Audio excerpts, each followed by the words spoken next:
Okay, so I'm going to begin with something I did last time because it was not completed. Then we'll take it from there. And we had a lot more questions last time, which is good. It's very helpful, so I know what may be bothering you. So don't hesitate to stop me. The new thing we did last time was, if I give you some wave function psi of x, and I ask you what happens if I measure energy, the recipe is the same as in momentum.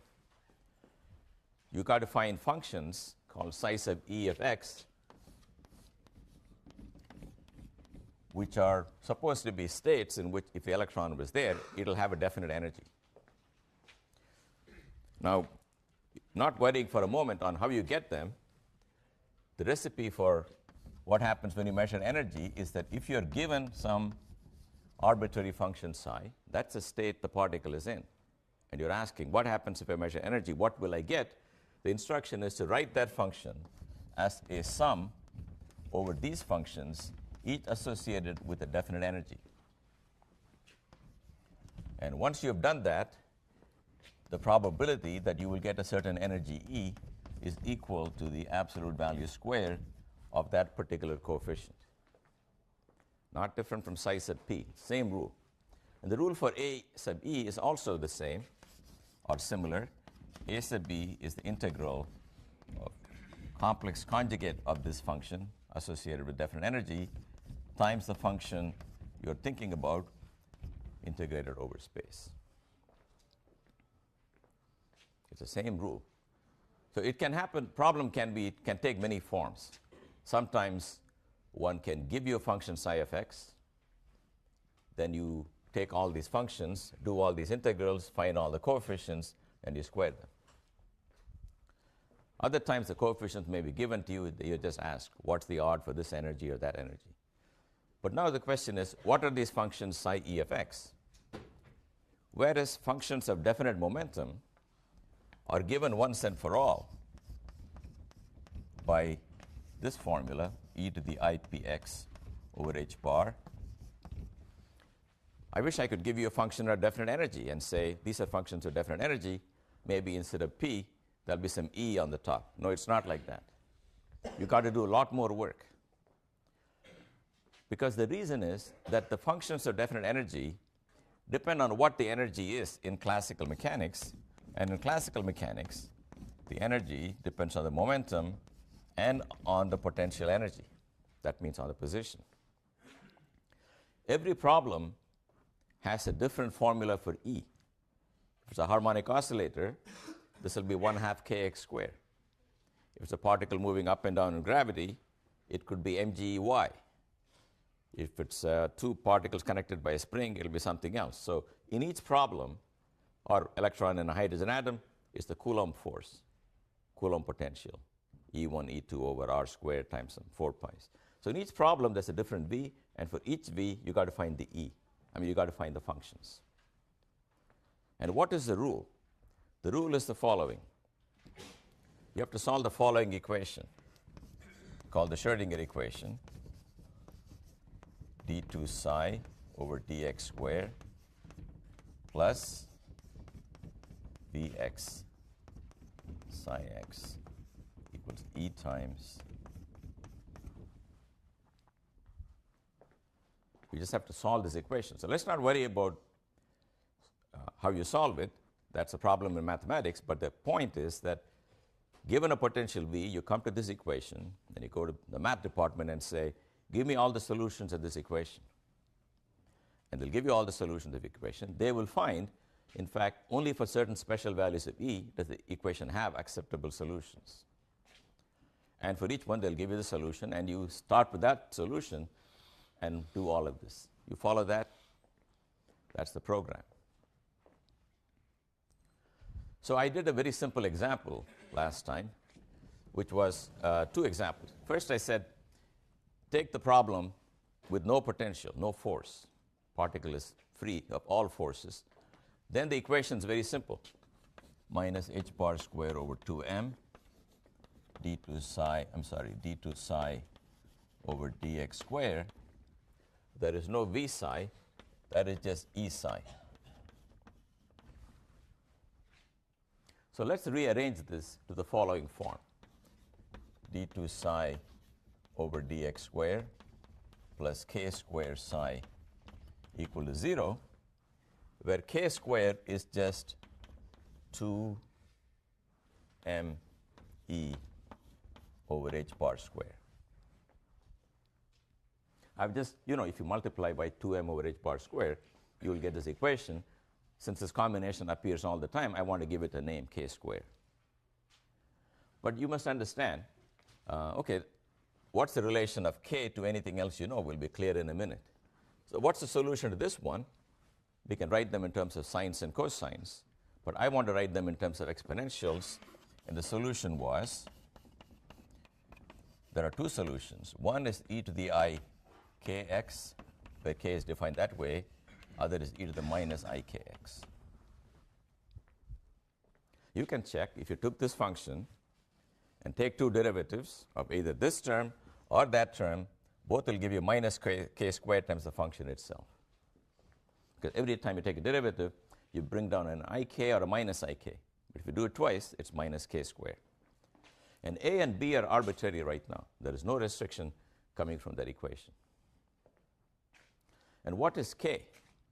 You know that functions of definite momentum look like e to the ipx over h bar, and I have something that says e to the ikx. It's very clear that p is just h bar k, or k is p over h bar. So if you like, this equation I got, we can write as h bar square k square is 2me. That means p squared is 2me. That means e equals p squared over 2m. So let's understand what that means. Yep? Sorry, just jumping back for a second.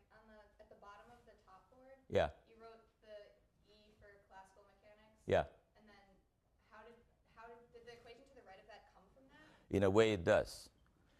That's correct. I will tell you how it does. But right now, I'm just giving you a recipe. Okay. If in classical mechanics, you know what the kinetic and potential energy of the particle are, kinetic is always p squared over 2m, potential is v of x, where v depends on the context, then in the quantum theory, the functions of definite energy obey an equation which looks a lot like that in many ways, right? So I've given you some clues or some more discussion in my notes on what is the universal recipe for guessing the equation in every context. I'll talk about it a little bit. But right now, you can take the view that this guy just tells me that if you want states of definite energy, solve that equation. Look, so what is this saying? Think about this. It's saying if you want a state of definite energy, it is really made up of states of definite momentum. And the momenta that appear here are not arbitrary. They are simply the momenta that you will have even in classical mechanics for that definite energy. Because if E is p squared over 2m, p would be plus or minus square root of 2me. That's exactly what we have. If k is equal to here, this says k is equal to square root of 2me over h bar, and h bar k is just square root of 2me. So that looks like classical mechanics, right? Even before you took the course, if I said that's a particle on a ring, its energy is E. What is its momentum? You will say, since energy is p squared over 2m, p must be plus or minus square root of 2me, and they mean going one way and going the other way. These are the only two options. That part is very much like classical mechanics. The k is related to E exactly the way it would be. What is novel here is that this state simultaneously can yield either the clockwise momentum or the counterclockwise momentum. That's the sense in which it's a different thing. You understand? A classical particle of energy E will have one of these two momenta, but on any given day, on any given trial, it will have only one of these two. It cannot have both the signs. Either it's going like this or going like that. In quantum theory, it's in the state of limbo. Not this alone, not that alone, both. The probability of going clockwise is proportional to a squared. And the probability of going counterclockwise is proportional to b squared. Right? I mean, if you want, you can put the square root of L's and so on, but they're all common to everything. So the relative probability is just in the ratio of a squared is to b squared. It's an admixture. And there is no restriction on how much of A and how much of B you should put into your answer. You can pick the extreme case where only A is non-zero. That's fine. That's a particle who has a definite energy and a definite momentum. You can pick this one, definite energy and the opposite momentum, but in general, both can be non-zero. It's a state of definite energy whose momentum is known in magnitude but not in sign, because both allowed signs appear here. The other result from quantum mechanics, which is surprising, is whereas a particle on a ring can have any momentum, in quantum theory, the demand that when you go around the ring, if you add an L to the x, you should come back to the same function, makes the requirement that KL is some multiple of 2 pi. That means K is equal to 2 pi n over L, or P is 2 pi h bar over L times n. So the allowed values of K or P are restricted in this way. The allowed values of energy then, which is P squared over 2m, are restricted to be 4 pi square h bar square over 2m L squared times an integer n squared. And this is a problem where energy is quantized. It's really quantized because momentum is quantized. And the energy in this simple example is simply P squared over 2m. That means if you shine light on this system, it'll absorb light only at certain frequencies, and it'll emit light only at certain frequencies. And what are those frequencies? Well, all of this has a bunch of numbers. H bar, ml, they're not changing. N can be 0, plus or minus 1, plus or minus 2, etc. For every n you put in, you will get this basic number times 0 square or 1 square or 2 square. So you will find that'll be the state E0, which is n equal to 0. Then above that, that'll have an energy. Energy of that will be what? 2 pi square h bar square over ml square. Then there'll be n equal to 1, and there'll be n equal to minus 1. Both will have the same energy because energy depends only on n squared. The energy of that will be, I'm sorry, I made a mistake. E0 is simply 0 because that corresponds to n equal to 0. E1 will be what I wrote here with n equal to 1, which will be 2 pi square h bar square over ml square.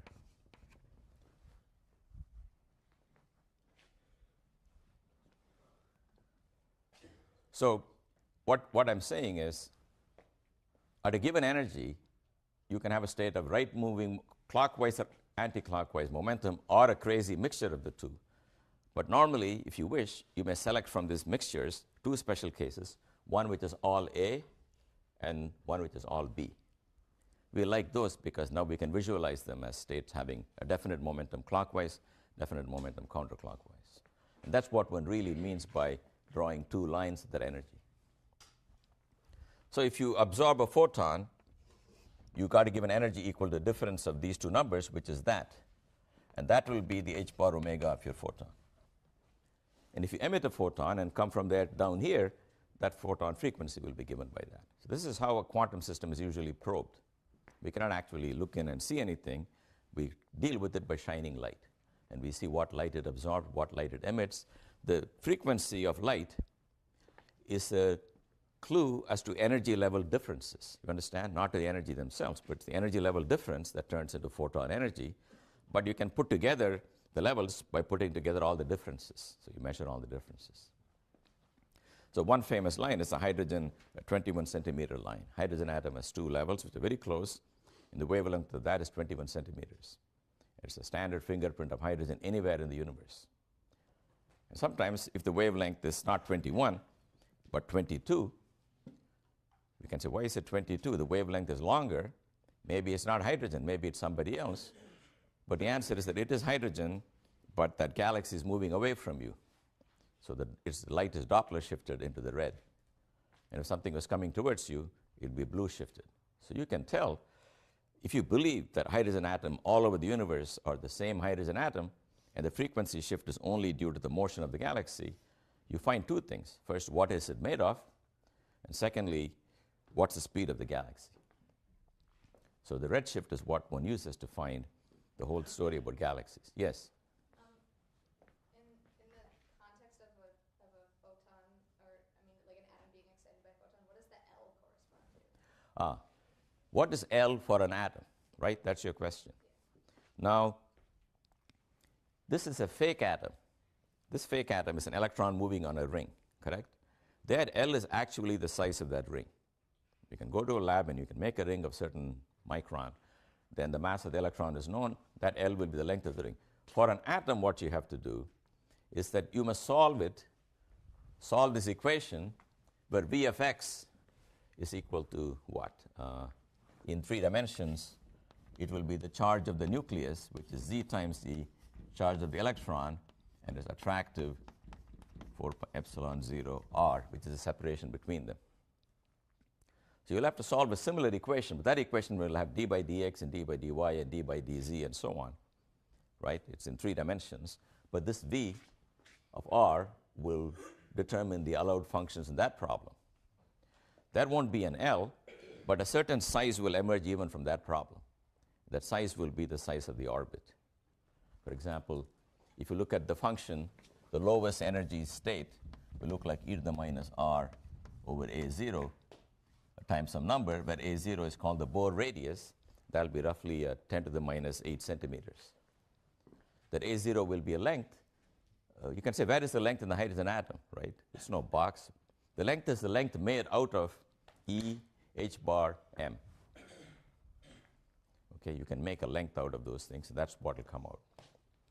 So if you want, you can take any textbook that gives you the formula for hydrogen's Bohr radius, that's supposedly the radius of the orbit, and you will find it's a length a0 made out of the parameters in the problem, which is the charge of the nucleus, charge of the electron, the mass of the electron. Okay. So this is, if you want, a simple atom that we have manufactured because we can see quantization of energy.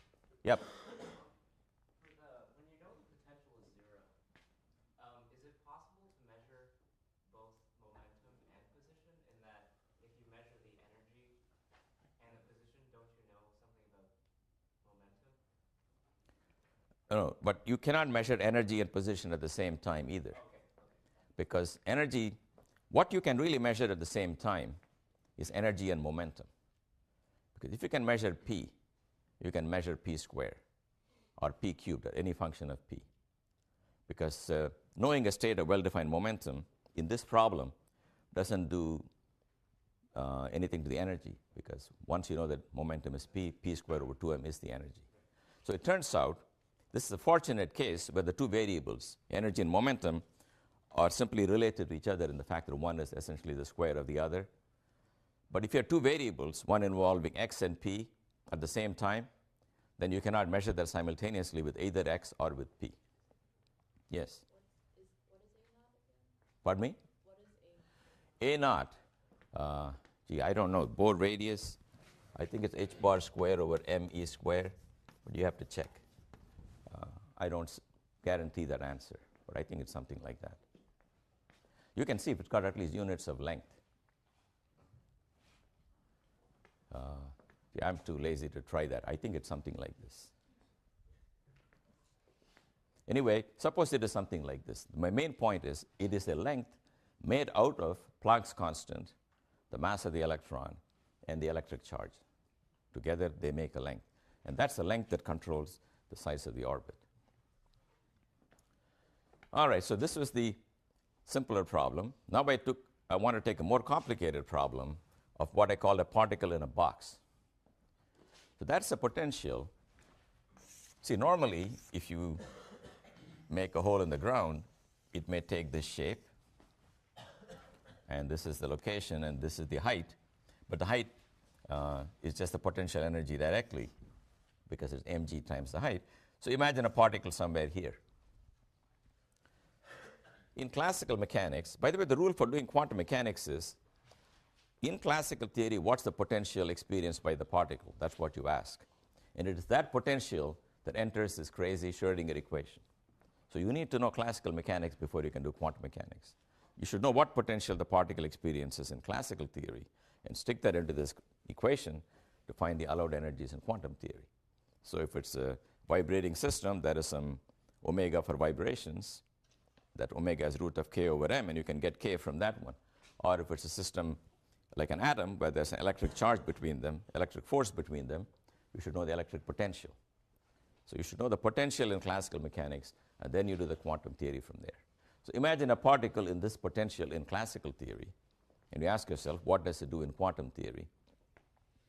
Well, classical theory says, let's plot the energy of the particle, right? It's some number that's not supposed to change as the particle moves. That means here, if the energy is kinetic plus potential, here the potential is 0, it's all kinetic. But as you start going near the edge, there are two parts here. That's the potential, that's the kinetic. And right here, all the energy is potential, and E is equal to potential. There is no K. What does that mean? That means the particle comes here, slows down, comes to a rest, then goes back.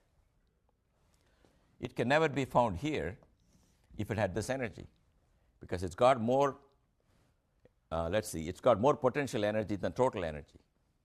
That means it's got negative kinetic energy. That's not possible. So every classical particle will execute bounded oscillations at any energy by between what are called the turning points. The left turning point, the right turning point is as far as you can go at that energy. If you've got more energy, of course, you can go further out. And if you've got even more energy, you can just roll up to the top of the hill and escape.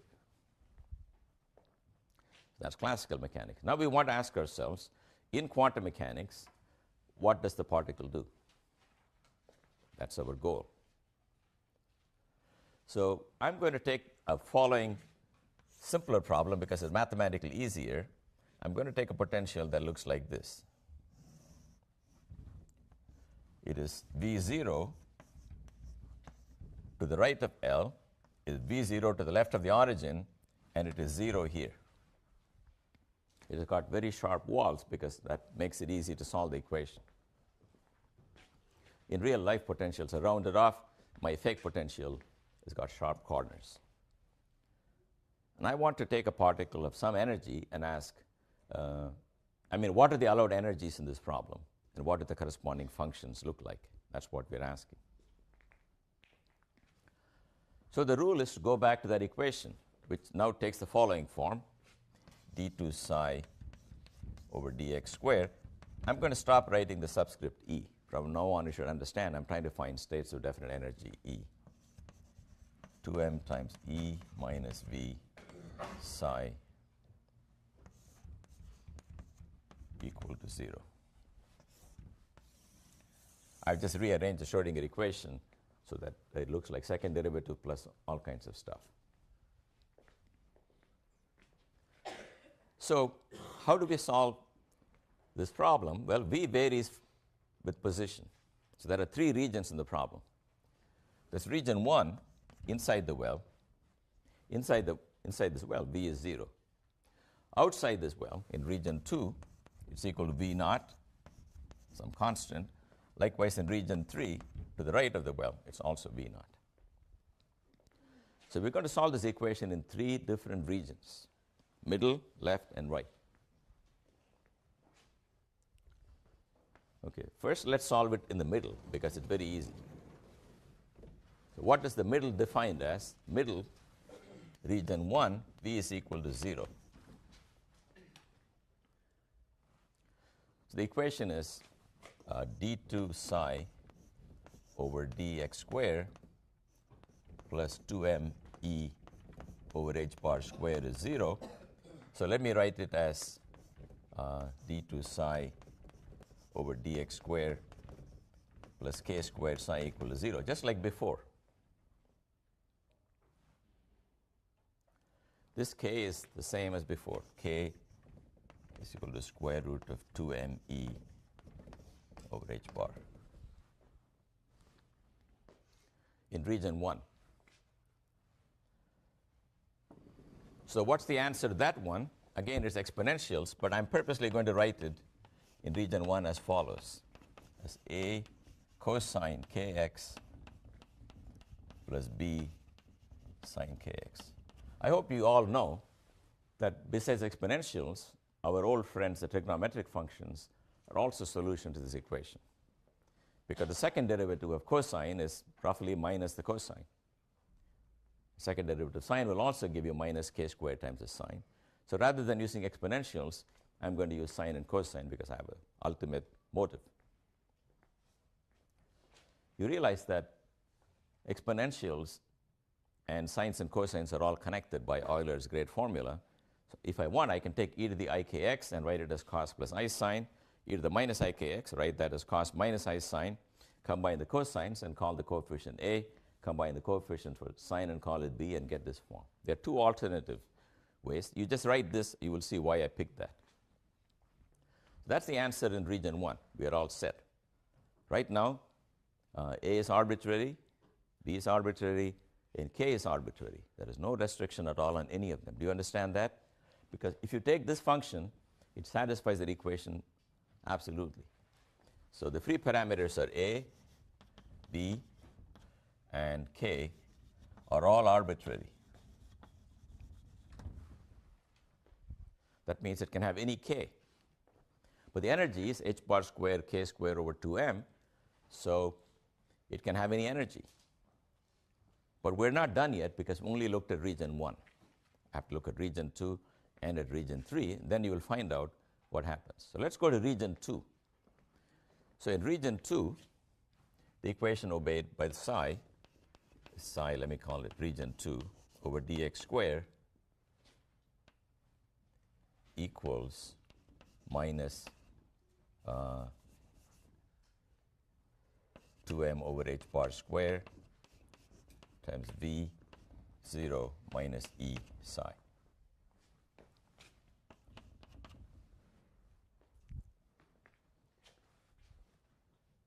I just put it on the other side now. Now this is all a constant. That's why we picked the potential, which is piecewise constant. So it's some constant. And you're asking yourself, what psi has the property that when I take two derivatives, it looks like this number times psi. So let me call this whole combination kappa square. Then the answer is psi sub 2 is equal to c times e to the kappa x plus d times e to the minus kappa x. Why? Because two derivatives of this guy will give me kappa squared times itself, likewise here. And kappa has been cooked up so that kappa squared is what I want.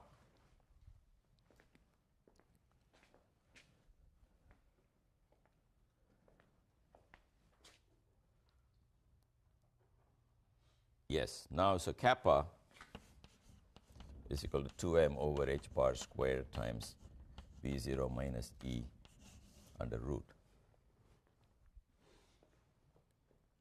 So these are now real exponentials and not imaginary exponentials.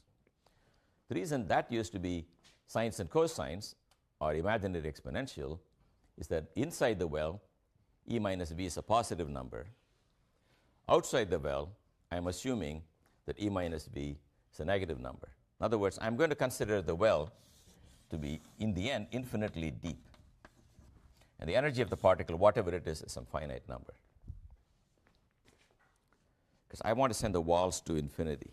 That's called particle in a box. So I'm taking v naught finite, but very, very large. Then it's very clear that v naught minus e is a positive number. This kappa is what I have here.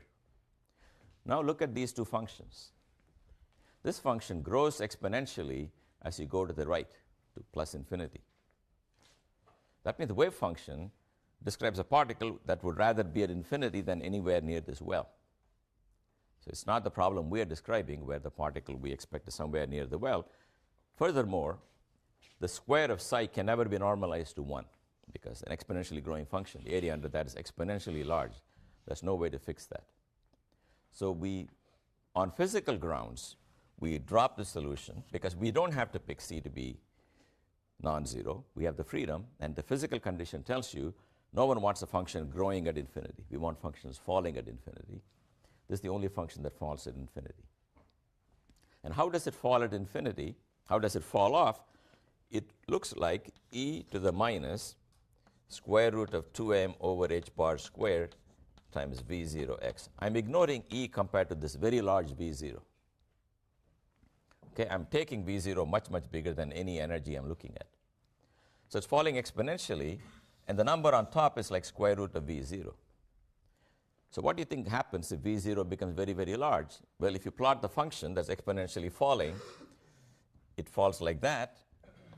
But as you increase v0, it falls more and more quickly. You follow that? And eventually, when v0 goes to infinity, it just doesn't have a life outside, just vanishes immediately. Whatever you start with goes to 0 immediately.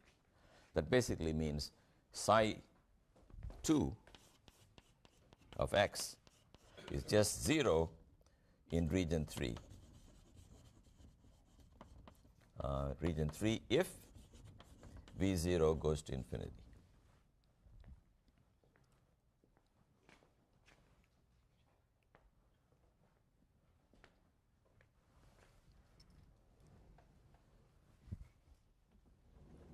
So let me emphasize what we are doing here.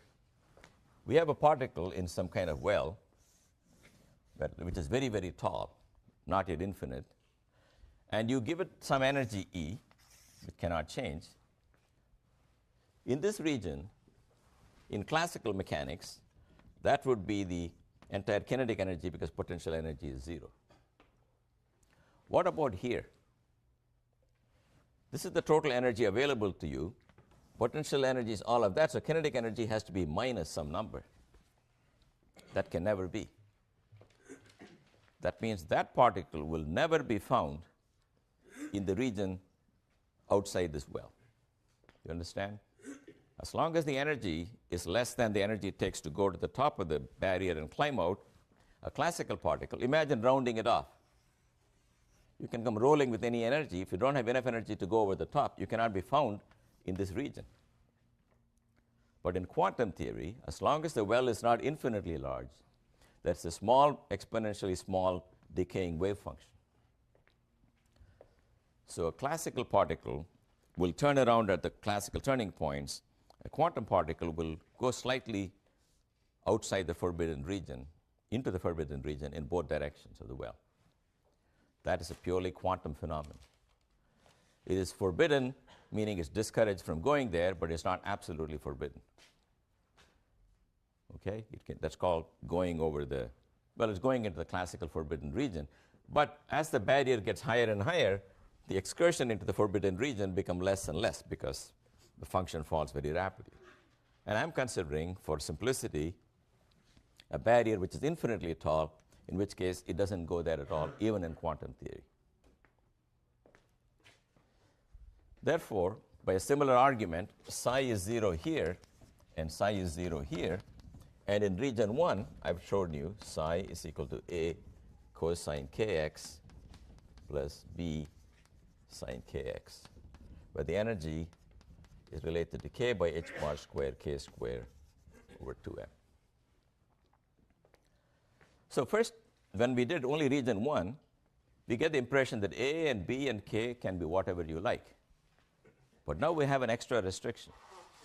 The restriction is that if you draw the function in this well, it can do whatever it wants, but it must vanish at the two ends.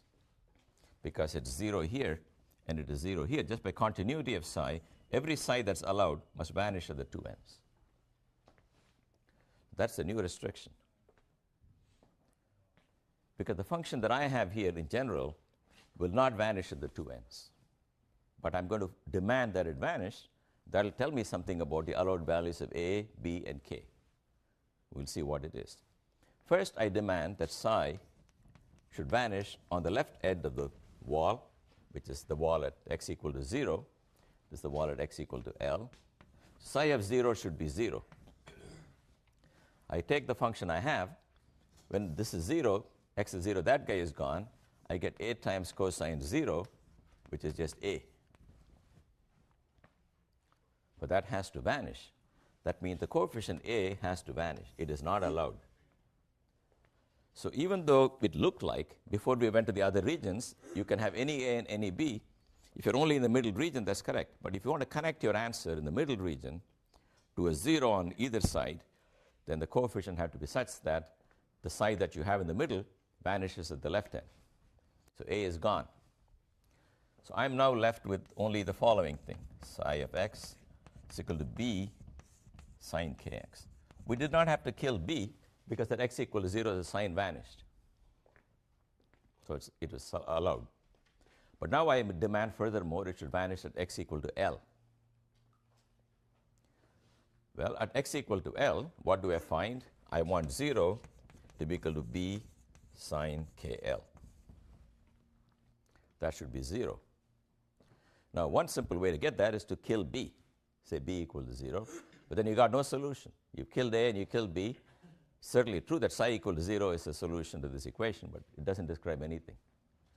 So you don't want to kill b, so you want to blame the 0 on the sign, and the sign, as you know, vanishes for any multiple of pi. You can have 0 times pi, 2 pi, 3 pi, 4 pi, minus 6 pi. They all give you 0 for sign.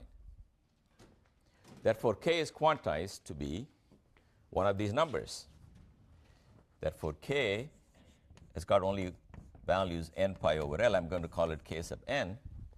And the energy, which is really h bar square k square over 2m L square, sorry, k square over 2m, becomes now h bar square pi square over 2m L square times n square.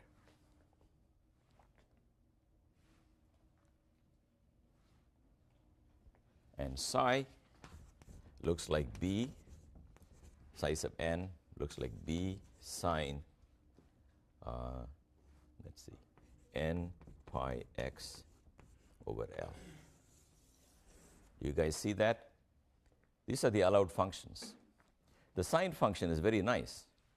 It vanishes on the left end because when x is 0, it's gone. When x is equal to L, the argument of the sine is a multiple of pi. It vanishes, so it looks like this when n is equal to 1. It looks like that when n is equal to 2, and so on. So it's got more and more wiggles in the region in between, but they are designed so that they vanish precisely at the edges. So it's exactly the case of a violin string that's clamped at two ends, which has to vanish at the two ends because you don't let it move there. In between, it can do this and it can do that. It can have more and more wiggles.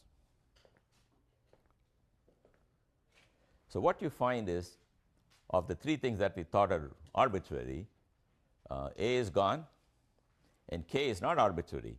K is again quantized to be what? N pi over L, so that the function does n half oscillations between one end and the other end. And therefore, there's a corresponding quantization of energy. Yes? And what does that tell you? If you square psi n, does that give you the probability of finding it in each one of the energy levels? No. Let's talk about that now. So let's write down the function. The size of energy that we were looking for, we have finally found out. So let's have a picture in our mind. Here is the well. It's going all the way to infinity. There is a state n equal to 1.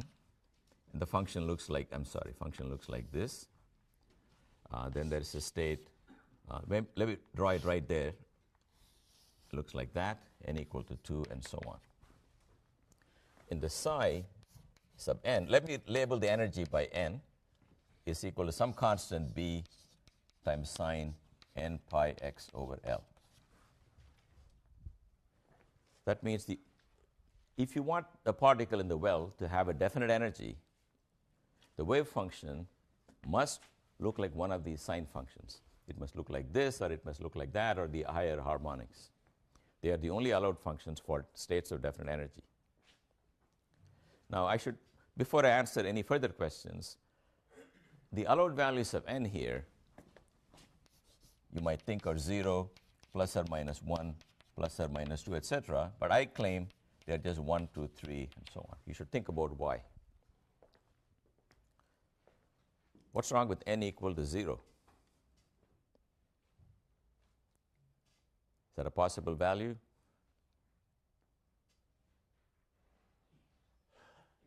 Can anybody tell me what happens to this function if, yep? If n equal to 0, the function identically vanishes, right? Because sine of 0 times pi x over L is identically. That's not what you want. You want a non-trivial solution. So we drop this guy.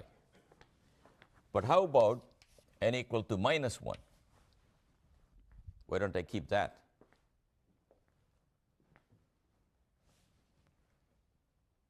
Yep. Oh, I thought I imagined a hand going up. Yes? It gives the same thing as negative b sine of the positive n. That's correct. If you put n equal to minus 1, the function psi of minus 1 is b sine minus pi x over L, but that is equal to minus 1 times b sine pi x over L. This guy is just psi 1. So it is just a multiple of the psi 1 function, because minus 1 times the state is the same state. You don't get a new function, you just get a multiple of the old function. And in quantum mechanics, they're all the same. But be very careful. When I did a particle on a ring, I did e to the IP x over h bar, where I said p is equal to 2 pi h bar over L times any integer n. There I let n be equal to 0, plus minus 1, plus minus 2, etc. Why did I allow that? First of all, in that case, e to the I times 0 is not 0. It's in fact constant.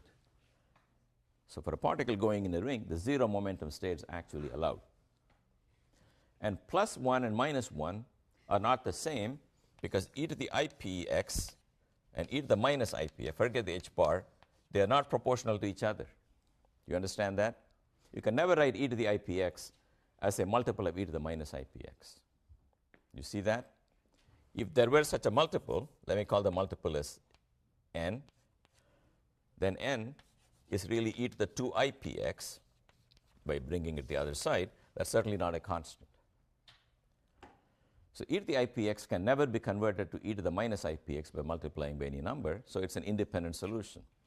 On the other hand, sine x and sine minus x are related to each other by a single factor of minus 1. So that's the reason why, in that case of a particle going in a ring, the solutions are labeled by all integers, positive, negative, and 0.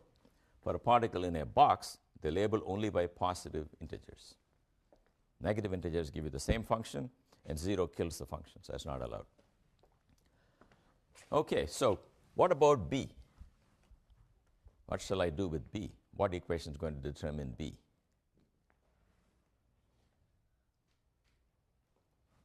Yes? Any idea?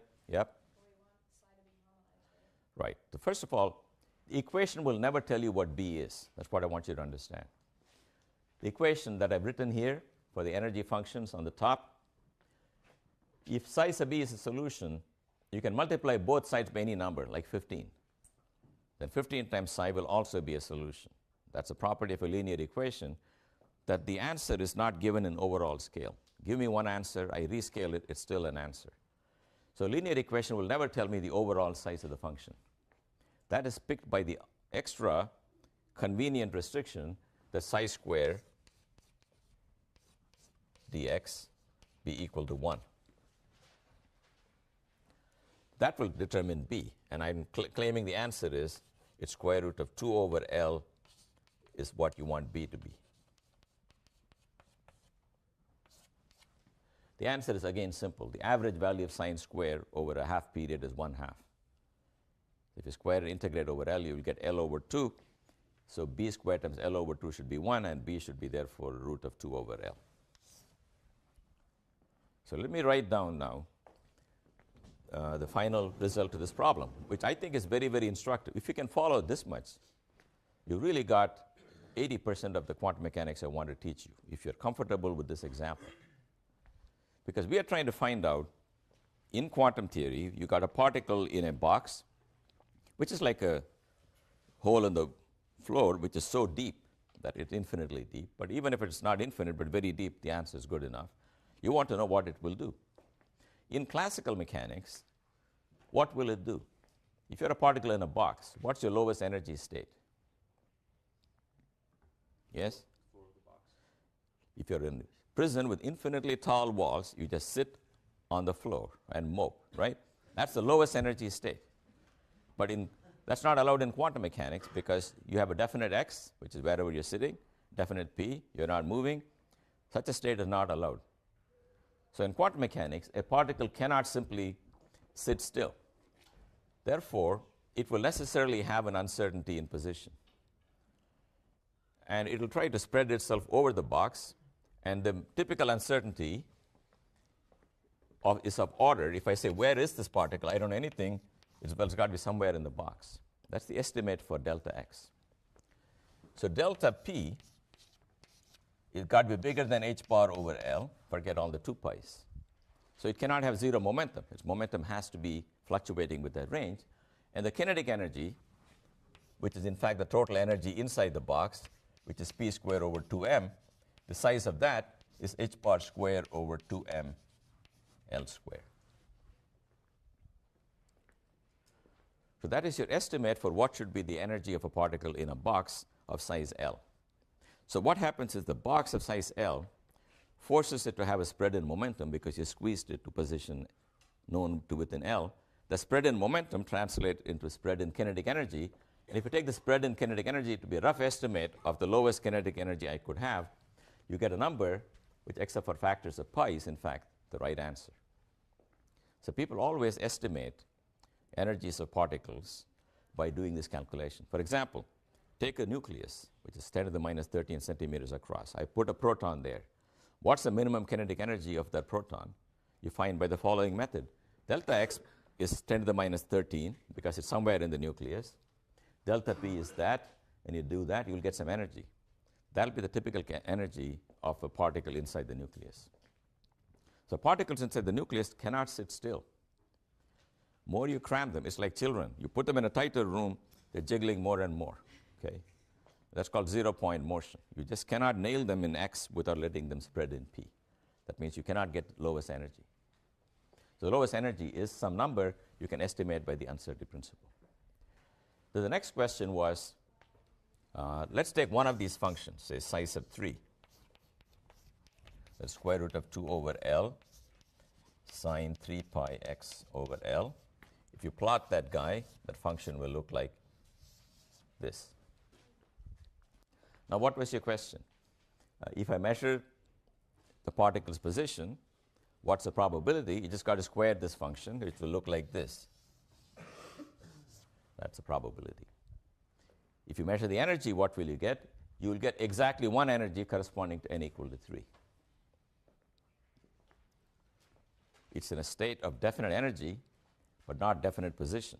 Position has got some ups and downs. The probability for x looks like that.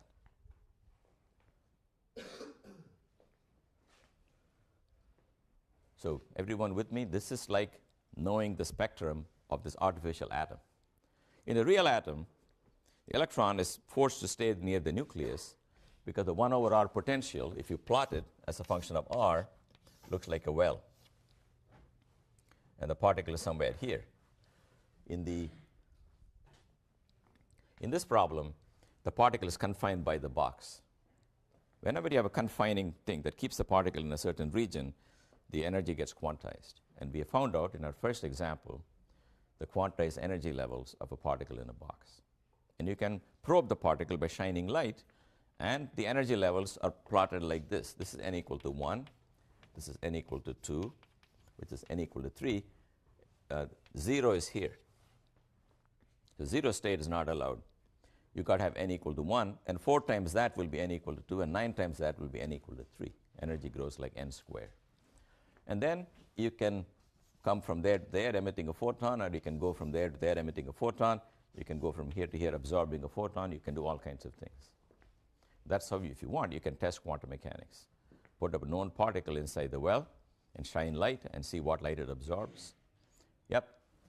So psi sub 3, is that the psi for the energy function? Yes. Exactly right. So what I should really write, he is absolutely right. I should write E equal to h bar square pi square over 2m L square 3 square, right? The third energy level. So I'm short-circuiting all of that and just calling it psi sub 3. Normally, if you put a label 3, it's not clear what we're talking about. Maybe it's the position x equal to 3. Maybe it's the momentum p equal to 3. But in this lecture, since we're talking only about energy, I thought I will just call it psi sub 3, but at least I should call it psi sub E3. And then so you said you can square that function and give you the probability of where the position. Yeah, I just did that. But I'm confused why you don't need to take the integral with the complex conjugate.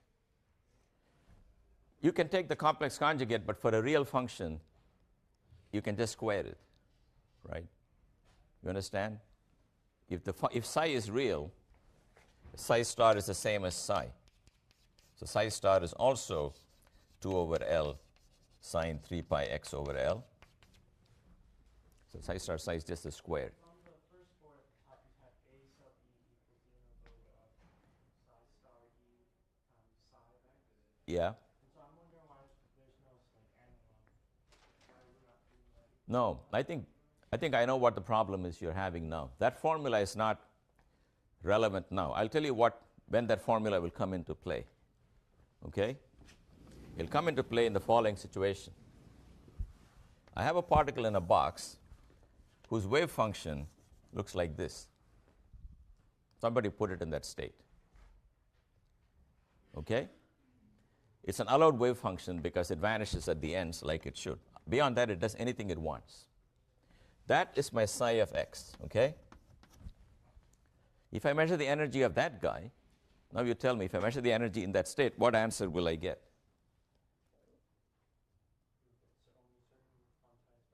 Pardon me? Yes, I'll get one of those quantized values. You understand? A particle in a box under energy measurement can give only one of those numbers. Now, this guy is not one of those functions. You understand? This is a randomly chosen function. But when I measure energy, so what will I do? Maybe you can guess now. That's correct. You will have to write this guy as a sum of a, let me call it n for energy now, a square root of 2 over L sine n pi x over L. I mean, this is just a sub e psi sub e of x, except e is labeled by an integer, so I'm writing it this way. Then I have to find a sub n. And if I want to find a sub n, that's equal to integral of 2 over L sine n pi x over L. If you want, you can put a conjugate, but it doesn't matter because sine is real. Multiply it by Mr. Crazy here, okay, whatever it is, and do that integral. It'll give you some number for every n, a1, a2, a3, a4, and the square of every one of them will give you the odds that you will find this energy or that energy or some other energy. So what quantum mechanics tells you is an energy measurement of a particle in a box cannot give a random answer. It can only give one of these answers. That's the quantization of energy. It does not mean every particle in a box is in a state of definite energy. A particle in a box can be any wave function, provided it vanishes at the ends and doesn't spill out for the infinitely tall wall. So for every one of them, you can ask the usual questions. What happens when I measure position? Square the function. What happens when I measure momentum? Write it in terms of e to the IPX functions. What happens when I measure energy? Write it in terms of these functions. Okay?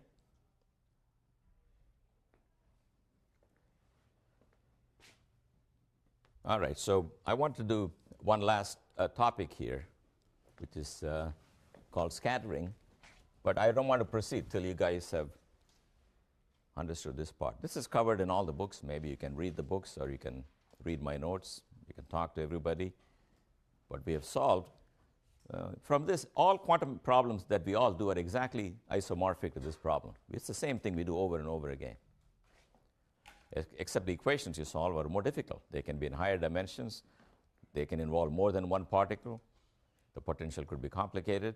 But the philosophy is always the same. There'll be some Schrodinger equation, and you want to find all the functions that satisfy it. Find the allowed energies and the allowed functions. We will see that states of definite energy have a very privileged role in quantum mechanics. That'll be clear in the next two lectures. But right now, here's what I want to do. This is a very small variation of what we have done. So most of the hard work has been done. So I'm just going to cash in on that. Take the following problem in classical mechanics. Here is the level ground. Then I make a little change in the landscape so that this has got certain height and therefore certain potential, V naught. And from this end, I roll a marble and see what happens. The marble is given some energy E, which, because there is no potential here, is just p squared over 2m. Question is, what will happen? Can you tell me what will happen in this problem to this marble? Well, don't we have to use the Schrodinger equation? No, classical mechanics. Oh, the marble will only go up as far as it has the amount of energy that would equal the potential energy. That is correct. That's correct. So he said it will go as far as energy equals potential. So let p squared over 2m have this value. That's my energy. And it does not change. That's the law of conservation of energy. So here, since energy is kinetic plus potential, it's all kinetic. Somewhere here, that part of it is potential, rest of it is kinetic. Here, kinetic vanishes. Here, you're not allowed. So you will go, you'll climb that far, and you'll come back. But if your initial energy was that, then you will come here, going very fast, you will slow down, but you still make it on the other side, but with lower velocity. That's very simple. That's only one answer you can get. You should throw something. If it comes back, it means the barrier is taller than what you have. Suppose you cannot see this barrier. All you have is a marble, and you want to know how tall the barrier is. Very easy. Throw the marble at a known speed.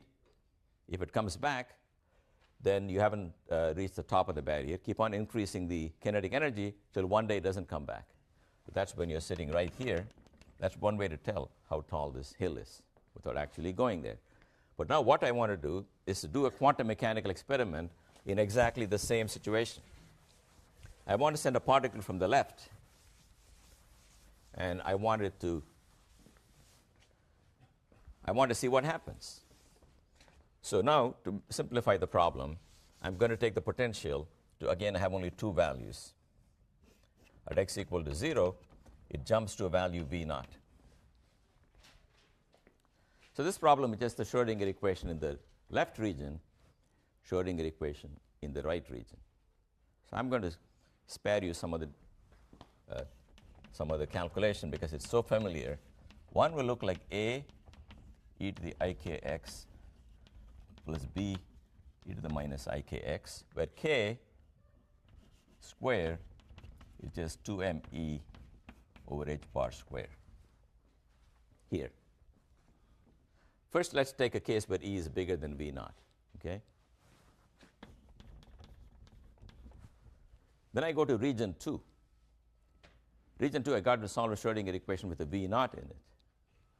Then you will find in region 2, psi 2 looks like C e to the ik prime x plus d e to the minus ik prime x, where k prime square will be 2m times E minus V naught over h bar square. Because when you have a potential, you must always have, look at the Schrodinger equation here, 2m over h bar square times E minus V. So V is not 0. The k prime now, so what does this mean? You can see very simply, it's got some momentum here. It's got a smaller momentum here because k prime squared is going to be smaller than k squared because V naught is non-zero here. That is just a statement that when the particle is moving here, it's slower than when it's here because it has to climb up the hill. So the wave functions in this region has got an incoming right-moving wave of momentum h bar k. It's got a reflected wave of momentum minus h bar k. And in this region, again, it's got a right-moving and a left-moving because this k can be of either sign. So you can pick the coefficients a, b, c, d arbitrarily, but I'm going to choose d equal to 0 Because what I have in mind is a problem where the particle actually came in from the left.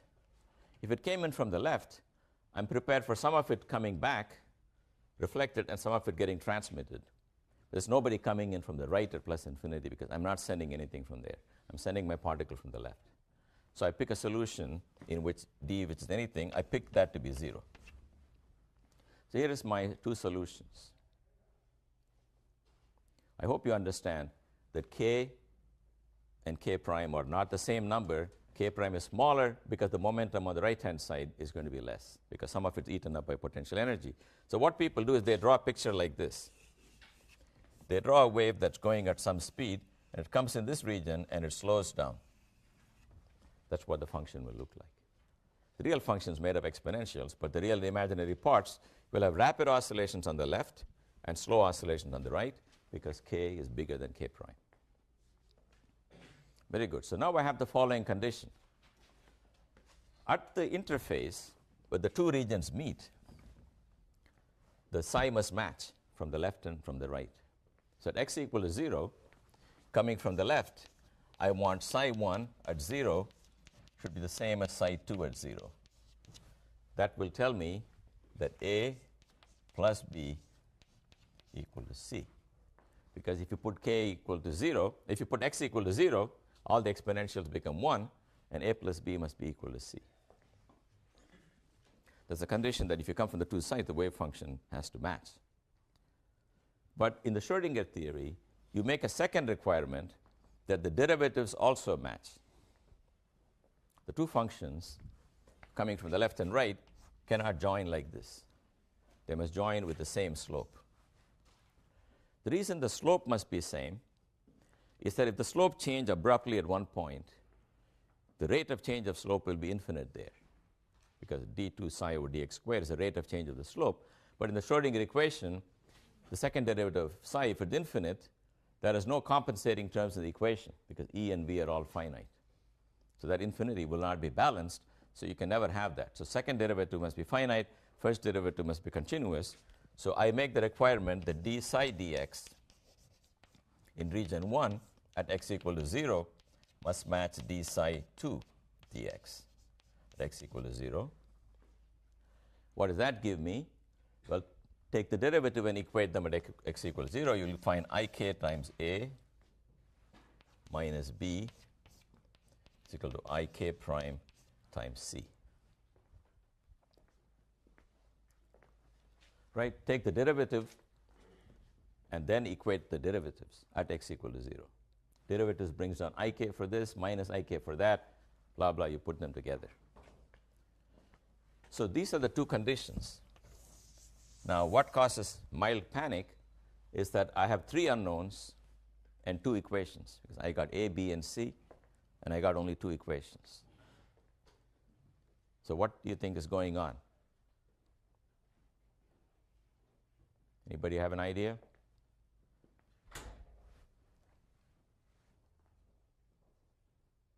It's that even in the particle in a box, you remember the overall height of the wave function is never determined by the Schrödinger equation.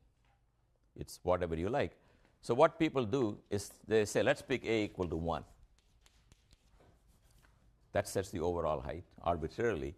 Then I get 1 plus b equal to c, and ik times 1 minus b is equal to ik prime. Now, of course, you can solve for b and you can solve for c. And I'm not going to do that here. It's very easy.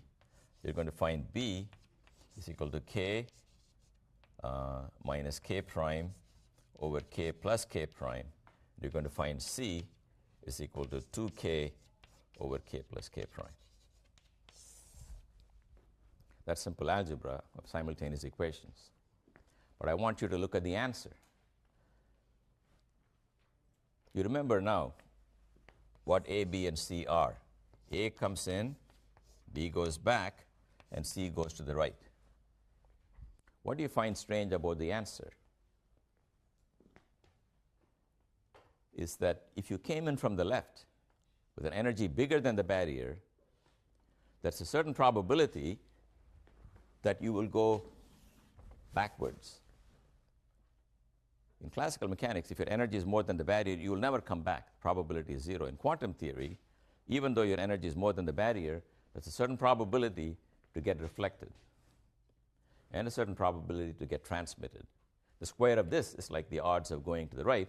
Square of this is like the odds of getting reflected. The point is the reflection probability does not vanish even if the energy is bigger than the barrier height. That's because this is quantum mechanics, and you're really dealing with waves and not particles. And waves have the property that when the medium changes, there is some reflection. And to the light wave, to the quantum mechanical wave psi, a barrier looks like a change in refractive index. So it'll get reflected and some will get transmitted. But the interesting thing is, in the quantum problem, you can send your billiard ball to find out how tall the mountain is. And even if the energy was more than the mountain, sometimes it'll come back. So that's not a reliable way to measure that. The last example is, what if your energy is less than this? What if your energy is like here, lower than the barrier? If it's lower than the barrier, you will find that kappa, the k prime, will be equal to I times some kappa, because it will become imaginary, and you will have then a function that looks like this. The function will oscillate, then it will die exponentially in this region. It is exactly what I did earlier, like particle in a box. In the classically forbidden region, it goes a little distance, but not very far. So it does get reflected if the energy is less, but you can actually find it in a region where it's not supposed to be. And you can say, that's going to be very embarrassing for the particle to be found here, because its kinetic energy should be negative here. So what's the particle say to you when you catch it there? It'll say, in order to locate me here, you shine some light on me, and the energy I got from the photon made me legitimate in that region. So it'll come back to positive energy. So the act of measurement will prevent it from ever being caught in that region, but it's got an amplitude, a probability to be caught there. Final thing I want to mention is, if this barrier, instead of going on forever, terminated there and became 0 again, this will leak out here and start going out to the same wavelength as that one. That's called barrier penetration. That means if you send a particle here with an energy not enough to overcome the barrier in classical mechanics, in quantum mechanics, it's got a small chance of being found on the other side. On the other side, it can go scot-free. See, it's not allowed in this region, because there the kinetic energy is negative. Here, kinetic energy is the same as before, except the height may be very small. So this means no barrier is completely safe in quantum theory. So I'm going to give you my final survival tip. I've told you so many situations you can be in where this course will help you. So here is another one. You are in a prison, and it doesn't have infinite walls, but it got some walls. What's your strategy? I say go ram yourself into the wall as often as you can, because there's a small probability that you can suddenly find yourself on the other side. Okay? This is what happens in alpha decay. In alpha decay, there's a helium nuclei sitting inside a nucleus. There's a barrier that keeps it from coming out of the nucleus, but the barrier goes up and comes down. So if you go a certain distance from the nucleus, you're again free. So the alpha particle does exactly what I told you. It goes rattling back and forth inside the nucleus, and once in a while, it penetrates and comes to the other side. And that's the alpha decay of the nucleus. So this really happens. It may not happen to you in the situation I described, but the probability is not 0.